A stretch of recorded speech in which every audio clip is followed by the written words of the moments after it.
In a moment of escalating conflict, my husband issued an ultimatum, threatening to kick me out if I didn't apologize to his family. Tired of their constant mistreatment and my husband's lack of support, I refused to give in. Instead, I responded with unexpected strength and clarity, leaving him speechless. This moment became a turning point in our relationship, where I finally stood up for myself, demanding the respect I deserved, even if it meant facing difficult consequences, even though he is solely to blame. This is the tale of how I overcame the dirtiest man I could find and became happy with my son. I'm 29 years old and go by Abigail. A year ago, Daniel and I were happily married and living a lovely life. After 2.5 years of dating, we were married, having met through our place of employment. It's okay that Daniel, who is 3 years older than I am, makes less money. His commitment to his work won me over. My spouse put in a lot of effort both at work and at home. We split up the housework because we both had jobs. I was happy to marry such a beautiful person. However, I think it was because I made more money. That's what I really thought. But once I became pregnant, he changed. It all began with a small matter. I took a pregnancy test since I was feeling under the weather, and the results were positive. Danny, it appears that I am expecting. Really? I exclaimed. Daniel was astonished as he answered. Yes, I replied, experiencing a range of feelings. He gave me a broad smile and a hug. He continued, I'm really happy about it. I thought that with him by my side, we could conquer any challenge. That's how I felt anyway. Several days later, my spouse made an astonishing suggestion during dinner. What if we move in with my parents, Abby? He made a casual suggestion. Cohabitate together? Why now, suddenly? Startled, I inquired. It was something we had never talked about before. We didn't spend much time with my in-laws and didn't see them very often. Although I didn't hate them specifically, I wasn't excited about moving in together. Why would we think about living with them right now? Daniel, I'm really happy with our life right now. I shot back. He paused before answering. You're aware now that you are expecting a child. If something were to happen, wouldn't it be preferable if my parents were present? I scowled. That could be accurate. However, cohabitation raises a unique set of issues. I disagreed. Remain calm, he urged. In fact, my mother is in favor of us cohabiting. When she learned you were expecting, her excitement surpassed everyone else's. After that, my husband persisted in his attempts to persuade me, claiming that having my parents' support would provide us with peace of mind. He would argue even when I kindly rejected. What would happen if the infant had an accident? How would we respond to it? It was hard for me to object sharply when the subject of our child came up. I was therefore influenced by my husband's viewpoint and in my first month of pregnancy as a result. We took up residence with my in-laws. Abigail, welcome. From now on, we will be depending on you. My father-in-law gave me a hug. He went on, take care of your health throughout your pregnancy and give birth to a healthy child. During pregnancy, the most important thing is your health. Furthermore, my mother-in-law said, for us, take it slowly and give birth to a healthy child. My in-laws gave me a warm welcome the first day we moved in together. I am grateful to my mother-in-law and father-in-law. I replied courteously, I'll be in your care starting today. My mother-in-law in particular took the greatest care of my well-being out of all of my in-laws. Perhaps cohabitation wasn't as horrible as I first believed. That sensation didn't last long, though, since after only 1 week of cohabitation, I discovered that I was in a servant-like state. Hello, Abigail. Why is this breakfast being served? One morning, my mother-in-law lost her temper. Is there a problem with it? Confused, I asked. Breakfast in this house is always toast, bacon, and scrambled eggs. Annoyed, she clarified. Why then did you chop some yogurt and bananas? But occasionally Daniel and I eat bananas and yogurt by ourselves. I made an effort to clarify. I'd rather not hear justifications. She interrupted me. This house has its own set of regulations.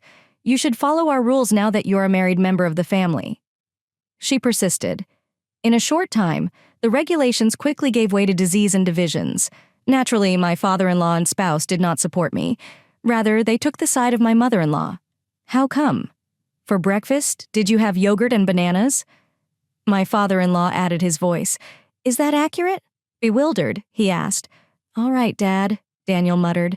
We unwillingly ate bananas and yogurt even though I really didn't like it and Abigail wanted to relax. Reluctantly, he attempted to defend himself to his father. "Are you joking with me?" I shot back. "You mentioned that you wished to frequently eat yogurt and bananas, but you disregarded what I stated." After we moved into his parents' home, my husband's true nature finally came to light. His selfishness grew. Or perhaps, given my husband's attitude, I was the one who had been pushing myself too much during our time as a couple. The issue worsened when my father-in-law joined in. It is shameful for a daughter-in-law to neglect her family's needs. There is more that our daughter-in-law needs to know, declared was my father-in-law. Yes, that is true. My spouse concurred. I found it difficult to deal with Abigail because I kept drawing parallels between her and my mother. I could hear my husband and my father-in-law having a callous conversation.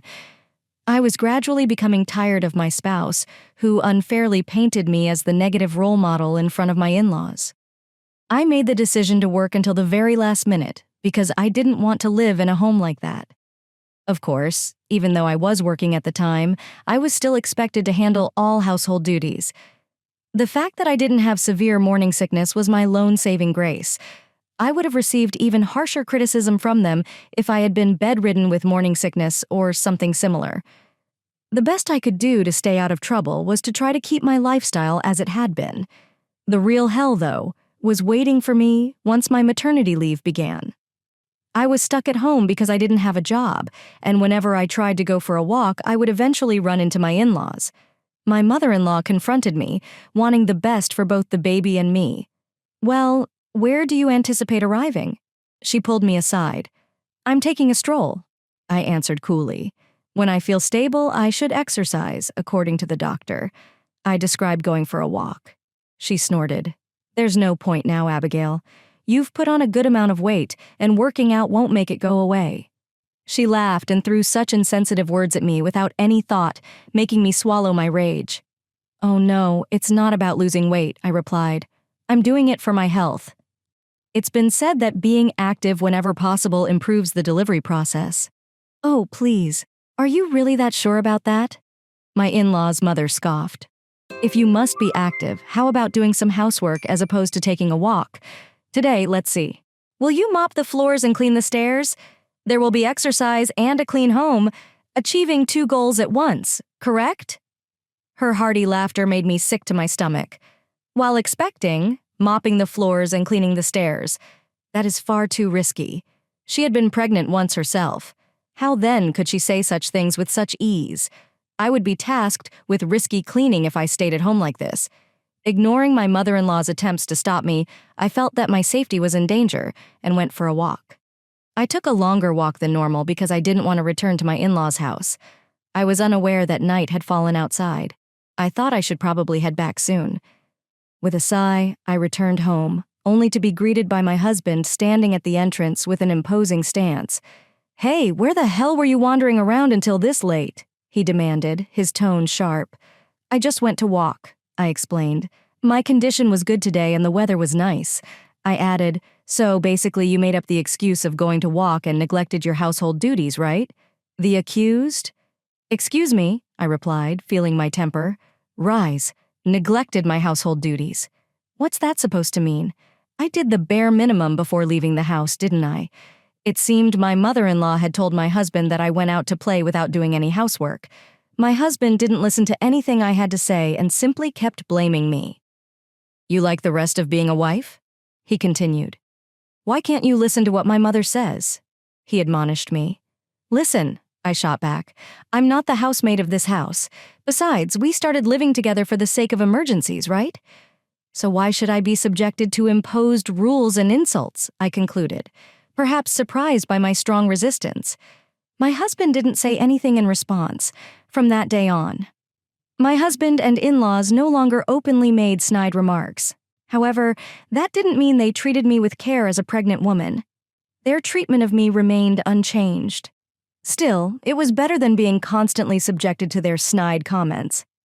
As before, time passed and I safely gave birth to a baby boy. My husband and in-laws doted on the child and became much kinder to me than before. However, I stubbornly refused to let my in-laws hold my son, of course. They complained and grumbled about it, but I didn't care. After being put through so much unpleasantness, there was no way I would let them hold him out of mere stubbornness. One day my husband snapped, "Hey, stop it! How are you spending your time? You have an arrogant attitude. Know your place." He stated to me, "I don't understand what you mean," I said, genuinely confused. "You leech off my parents' hospitality." He fumed, "Yet you won't let them hold our child. You barely do any housework and you don't work. Do you expect me to be a cash cow for you to be a stay-at-home wife?" Daniel said angrily. I couldn't bear it anymore. What kind of position is he in to say such self-righteous things? He earned less than me even when we both had jobs. Do you want to be a cash cow? Who is he kidding? With his income, he can't be a cash cow.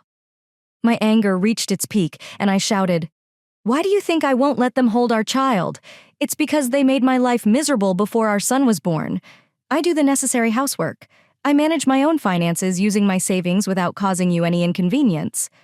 I replied, "You are my wife, aren't you?" He countered, "So what if I'm your wife? Even during my pregnancy, I did housework and worked while you and your parents did nothing but complain. And guess what? I earned way more than you did." I shot back. Then my husband glared at me. "Enough. I'm kicking you out. Unless you apologize right here in front of my father and mother. Say I'm sorry, my lord. I won't joke around anymore. If you do that, I'll forgive you," he demanded. I felt disgusted. Is he serious? I pondered. Why did I marry someone like him? It's not just a big mistake. It's a level of failure that makes me want to punch my past self. "Hey, are you listening?" He pressed, apologized quickly. "I'm serious about kicking you out." He wanted me to kneel and apologize while reminding me a woman like you can't survive on her own anyway. Just come and do as I say. He continued to insist. I'd heard rumors that some people become like kings as soon as their partner becomes pregnant. I never thought my husband would be one of them. I couldn't forgive him anymore. At that moment, the anger I had been barely holding back exploded. "Recognized," I said calmly, added, "I take your words and leave. I'll go pack my things." My response must have been unexpectedly shocking, because my husband started panicking as I tried to go back inside the house. My husband tried to stop me. "Give it a minute. Are you serious about leaving?" Daniel decided to clarify I am. "What's the matter?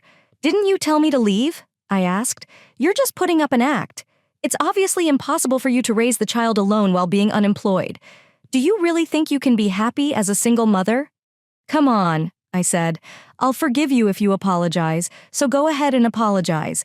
My husband wouldn't stop. I couldn't help but burst into laughter, clutching my stomach. Is he still demanding an apology at this point? I pondered. How far does he want to push this king-like attitude? I got tired of my foolish husband and vented all my frustration.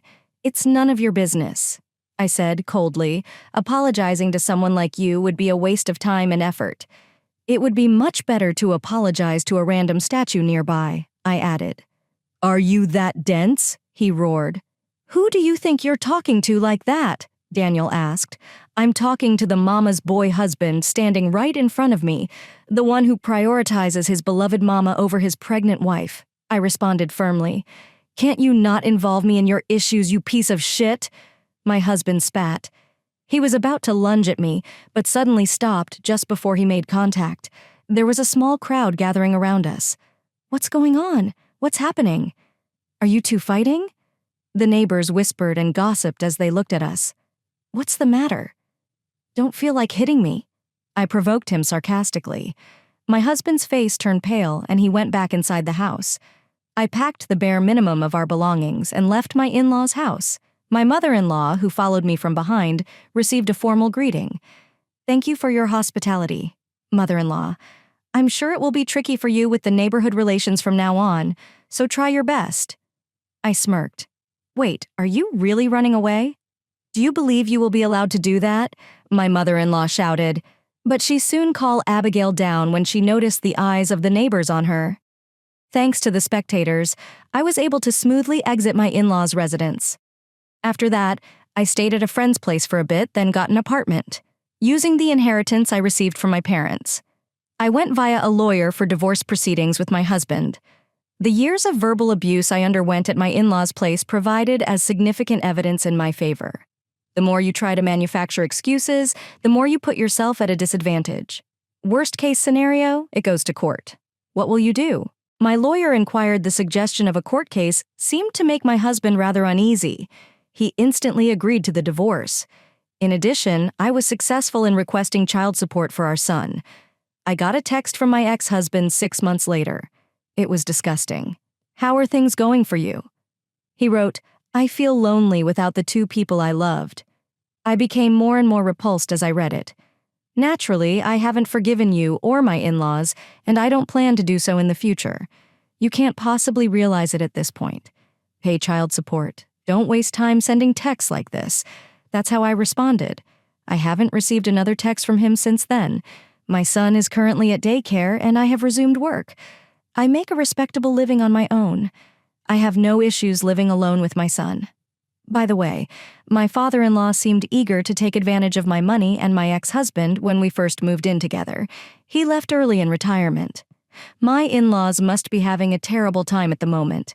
If I could, I would want them to suffer as much as possible.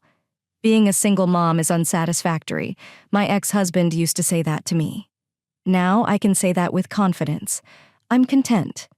Actually, compared to when I was with them, I'm a lot happier. Right now, it's just my son and I, and we couldn't be happier.